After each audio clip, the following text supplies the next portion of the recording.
Hello and welcome to Sonnetcast, William Shakespeare's sonnets recited, revealed and relived. I am Sebastian Michael and this is Sonnet 10. For shame deny that thou bearst love to any who for thyself art so unprovident. Grant, if thou wilt, thou art beloved of many, but that thou none lovest is most evident. For thou art so possessed with murderous hate, that gainst thyself thou stick'st not to conspire, seeking that beauteous roof to ruinate, which to repair should be thy chief desire. Oh, change thy thought, that I may change my mind. Shall hate be fairer lodged than gentle love? Be, as thy presence is, gracious and kind, or to thyself at least kind-hearted prove. Make thee another self for love of me, that beauty may still live in thine or thee.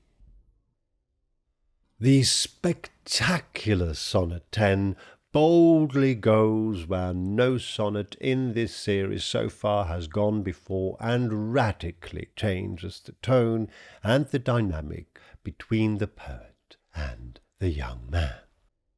What, though, does it actually mean? For shame deny that thou bearst love to any who for thyself art so unprovident. Shame on you if you claim that you bear love to anybody when you yourself are so improvident on your own behalf.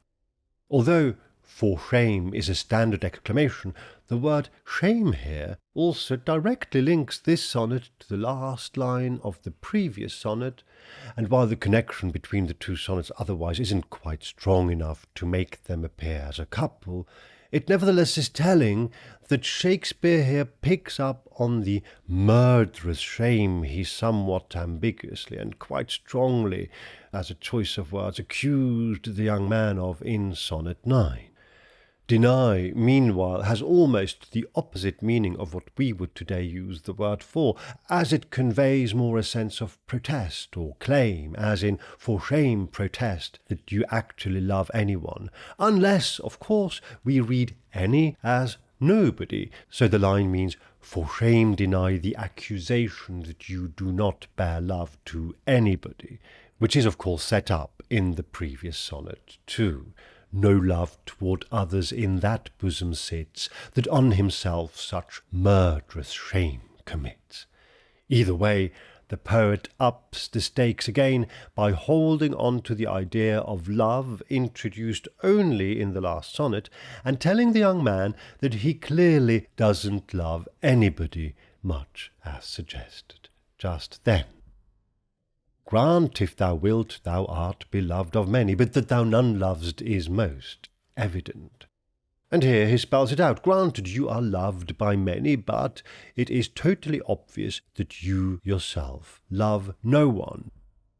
For thou art so possessed with murderous hate, because you are so possessed with murderous hate, the murderous obviously now also echoes the murderous shame with which Sonnet 9 closes, that gainst thyself thou stick'st not to conspire, that you don't stop at conspiring against yourself, seeking that beauteous roof to ruinate, which to repair should be thy chief desire. But you go beyond damaging yourself and actively seek to ruin that beautiful house which to keep up should be your greatest concern. The roof here stands for house in the sense of a family name and estate, as in the House of Windsor or the House of Usher. The young man, upon whose shoulders the responsibility rests to maintain his lineage, should make keeping this metaphorical house in good repair, meaning alive and well, his greatest ambition and wish, and as we have seen and understood throughout this early part of the sequence, that entails producing an heir who can continue the line. O change thy thought, that I may change my mind. O change your way of thinking about marriage, having children, your responsibility, so that I may change my mind about you, specifically with regard to whether you love anyone or not. And this is the first time we hear the poet refer to himself, and that, as we shall see, and for whatever reason this happens, changes the whole dynamic dramatically. Shall hate be fairer lodged than gentle love? Shall hate, which I believe to detect in your attitude and actions, be at home in a more beautiful person than gentle love? The fact that the fair youth is beautiful is well established by now, and the rhetorical question is asking him whether he can really allow for hate to live in such a beautiful person as he is, which by necessity means that hate is then more beautifully housed than love, since wherever love lives, its dwelling, love's dwelling, meaning the person where love resides, cannot be more beautiful than the young man is, as he is clearly the most beautiful of them all. Be as thy presence is, gracious and kind. Be in your actions, thoughts, demeanour, just as you look and come across face to face, namely gracious and kind, or to thyself at least kind-hearted prove, or if you can't find it in yourself to be kind and gracious to others or to someone else, then at least prove kind to yourself. Make thee another self for love of me, that beauty may still live in thine or thee.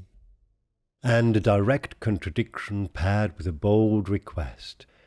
Make a child for the love of me, so that your beauty may continue to live both in your child, thine, and in yourself. It is a contradiction because just a moment ago I said, just be kind-hearted to yourself, and here I say, make thee another self for love of me, and it is a bold request, because I say, make thee another self for love of me. And we will come to this in just a moment, but let's take things in order, because striking about this sonnet at first glance are three things. Number 1. William Shakespeare directly references the previous sonnet, number 9, by picking up on the murderous shame of which he accuses, or for which at any rate he admonishes the young man there, on the one hand, and by continuing his elaboration on the there newly introduced theme of love on the other. And so although sonnets 9 and 10 can't strictly be viewed as a pair or a unit, they do very clearly follow on from each other, and Shakespeare seems to rather be upping the ante here by piling on strong, so as not to say hyperbolic language. That thou none lovest is most evident is surely something of an exaggeration, as is possessed with murderous hate, and even ruinate sounds just a tad over the top. Number 2. William Shakespeare enters the frame. We wondered, somewhat adventurously one might argue, in Sonnet 6, whether self-willed might be a pun on Will's name, but there really is no compelling or conclusive evidence of that there. Here, though, we can be in no doubt that the poet is introducing the first-person singular, which means he is either referring directly to himself as the composer of this poem, or he assumes the mantle of the person on whose behalf he is writing. This latter is a possibility, but it doesn't seem particularly strong. Surely, if the poet has been asked to write these poems by somebody else, then one of two things must apply. Either the young man is already familiar with this person, his mother for instance, and has shown little regard for their wishes, or he doesn't know who this person is, in which case the only sensible thing for the poet to do would be to name, or at the very least obliquely refer to them, rather than, without explanation, stepping into their position as the speaker and making everything far more interesting that way. And most thrillingly though, I, the poet, William Shakespeare, here not only put myself in the poem, asking the young man to change his thoughts so I may change my mind about him, but I then go several steps further by suggesting he do so for love of me. All these three in combination, but particularly, of course, the third and last point, make for a radical change in tone. Not long ago we observed that the poet sounded effectively uninvolved. We even a short while ago suggested he might possibly be getting a little bored with his task. But here now, he really spices things up by putting himself in the mix and doing so in a direct vector towards the young man. And there is one more potentially telling and therefore tantalizing detail. Be as thy presence is, gracious and kind. You may remember we talked before about how some of the things the poet says about the young man sound fairly generic, so much so that one could entirely imagine Shakespeare simply having been told about the young man and possibly having seen a picture of him or occasionally spotted him, perhaps at the theatre. But here now, I, the poet, make a specific claim not just as to how the young man looks, but also how he is, gracious and kind, and I relate this to his presence. And in order for me to be able to make such a claim credibly, I must either have experienced the young man's presence, or, for good enough reason, feel as if I had. And on top of that, I must have some reason why I believe the young man would do anything for love of me. You cannot ask somebody who has no reason at all to care about or to have any interest in you to do something for love of you. But here Shakespeare puts it out there on paper directly in front of the young man.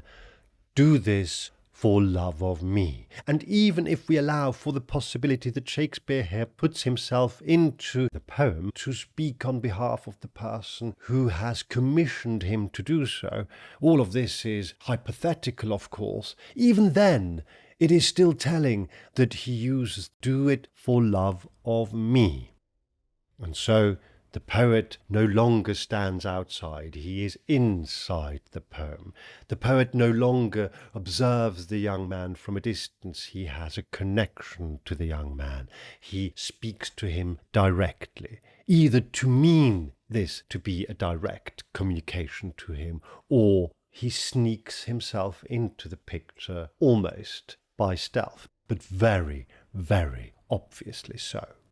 Something has shifted. The tone most certainly has. The language is stronger, directer, bolder, and way more personal than it has been.